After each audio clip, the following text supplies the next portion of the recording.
Hello everyone, welcome to chemistry Locha. हम पढ़ रहे थे बेस के बारे में और आज के इस वीडियो में हम पढ़ने वाले हैं प्रॉपर्टीज ऑफ बेसिस। हेडिंग डाल दो, प्रॉपर्टीज ऑफ बेसिस। मैं आपको बता दूं कि हमारे पास आपको प्रॉपर्टीज हमने जैसे एसिड में पढ़ी थी ना, कि हमने लास्ट के एक वीडियो में हमने सारी प्रॉपर्टीज को यहां पे समराइज कर दिया। जब भी आपसे पूछे आप उन 7 पॉइंट को लिख के आ सकते थे। ऐसे ही हमारे पास सेम होता है, वहां पे हमारे पास उसका टेस्ट, हमारे पास जो सोर है वो यहाँ पे बीटर, वो रेड, ब्लू को रेड में तो ये रेड को ब्लू में, वो इलेक्ट्रिसिटी को कंडक्ट करता था, ये भी करता। वो सारी प्रॉपर्टीज हम लास्ट में एक बार समराइज करेंगे। उससे पहले इसमें कुछ इंपॉर्टेंट पॉइंट्स हैं वो आपको पढ़ने होंगे।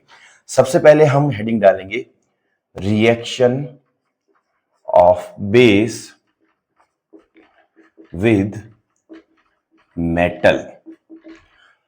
हमारे पास रिएक्शन पढ़नी है बेस की विद मेटल के साथ।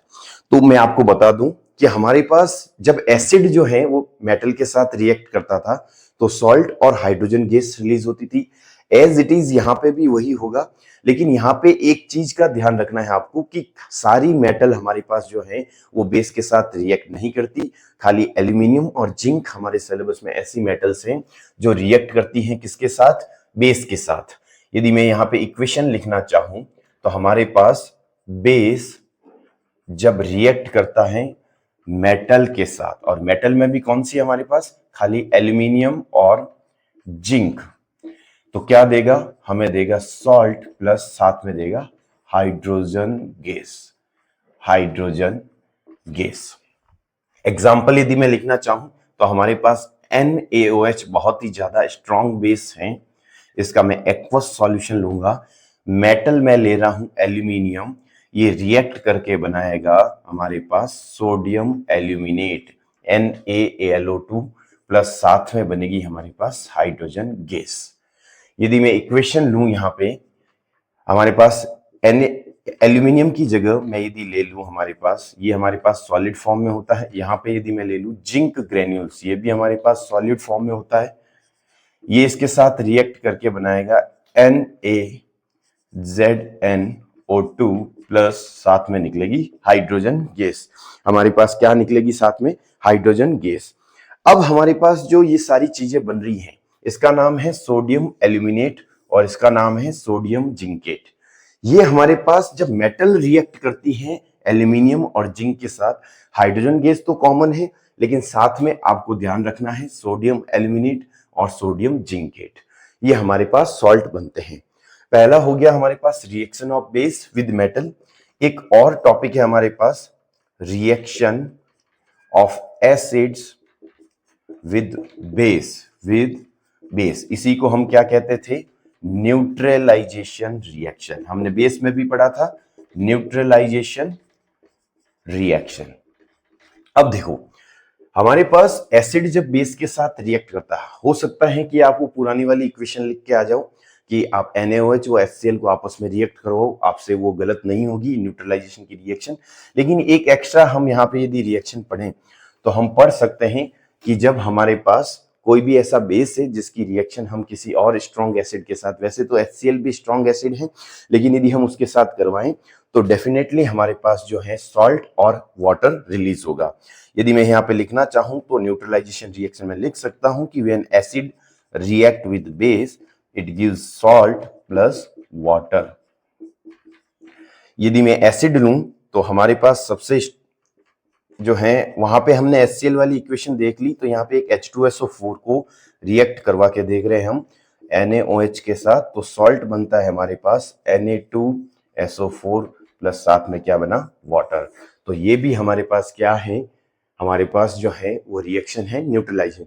रटनी नहीं है चीजों को। अब NaOH की जगह यदि वो KOH दे दे तो क्या बन जाएगा? यहाँ पे K2SO4 बन जाएगा। तो बेस कुछ भी हो सकता है, कोई जरूरी नहीं है कि NaOH ही दें।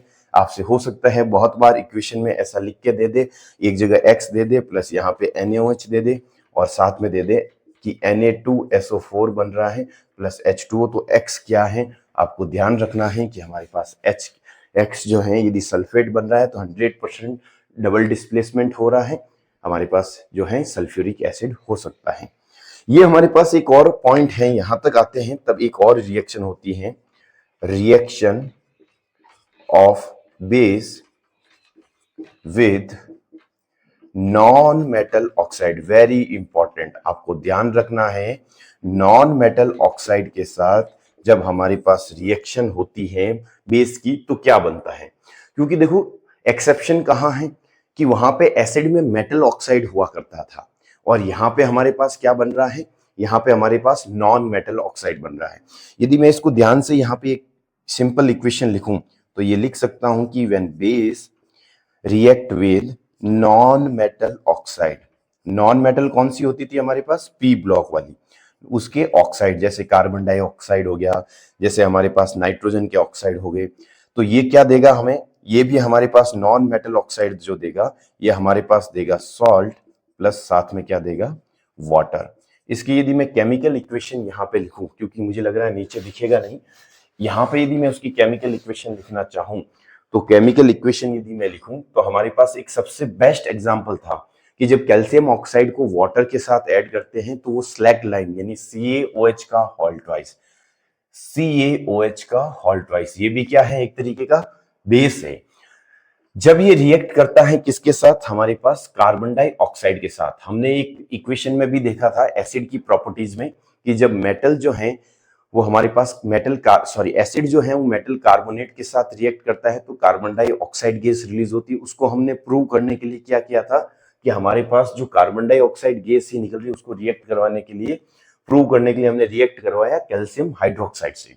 तो हमारे पास क्या बनेगा, CaCO3 प्लस साथ में हमारे पास क्या बनेगा, साथ में बन जाएगा वाटर।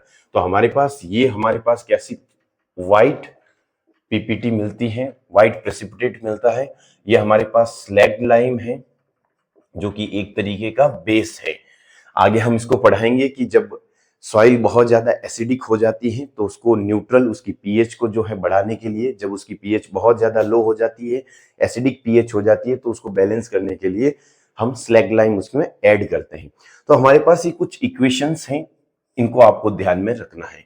अब हमने बेस के बारे में, प्रॉपर्टीज के बारे में जो तीनों इंपॉर्टेंट पॉइंट थे हमारे सिलेबस के अकॉर्डिंग उनको हमने कवर कर लिया। अब जो वीडियो आएगा उसमें हम प्रॉपर्टीज को, या फिर इसी में कर देते हैं, हम इसी में हम कंटिन्यू करके हमारे पास जो है सारी प्रॉपर्टीज को हम वन बाय वन यहाँ पे लिख लेते हैं। तो मैंने अभी जो हमने सारी प्रॉपर्टीज पढ़ी थी बेस की वो मैंने वन बाय वन यहाँ पे जो है लिख ली है। जिस तरीके से हमने एसिड्स के बारे में पढ़ा है उसी तरीके से बेस की भी सारी प्रॉपर्टी हो गई कि टेस्ट में हमारे पास कैसे होते हैं बीटर। आप जब इसको टच करोगे तो आपको फील कैसा आएगा, स्लिपरी आपको फील देगा। ये रेड को कन्वर्ट करता है किसमें, ब्लू लिटमस, रेड लिटमस को कन्वर्ट करता है ब्लू पेपर में। ये भी इलेक्ट्रिसिटी को कंडक्ट करता है। बेस जब रिएक्ट करता है सम मेटल्स के साथ, और वो मेटल कौन कौन सी है, एल्यूमिनियम और जिंक, तो हमारे पास हाइड्रोजन गैस प्रोड्यूस होती है। बेस जब रिएक्ट करता है एसिड के साथ, बेस जब रिएक्ट करता है एसिड के साथ तो न्यूट्रलाइजेशन रिएक्शन होती है, सॉल्ट और वाटर बनता है। बेस जब रिएक्ट करता है नॉन मेटल ऑक्साइड के साथ तो भी हमारे पास सॉल्ट एंड वाटर बनती है। तो हमारे पास ये बेस की जो सारी प्रॉपर्टीज हमारे सिलेबस में है, मैंने इनको जो है यहाँ पे सबको लिख लिया है। आपको एक बार ध्यान से देखना है। इससे पहले जो हमने वन बाय वन जो सारी रिएक्शंस पढ़ी बेस के लिए वो भी बहुत ही ज्यादा इंपॉर्टेंट है, इनको ध्यान में रखना है। इस वीडियो में इतना ही। Thank you so much, bye bye.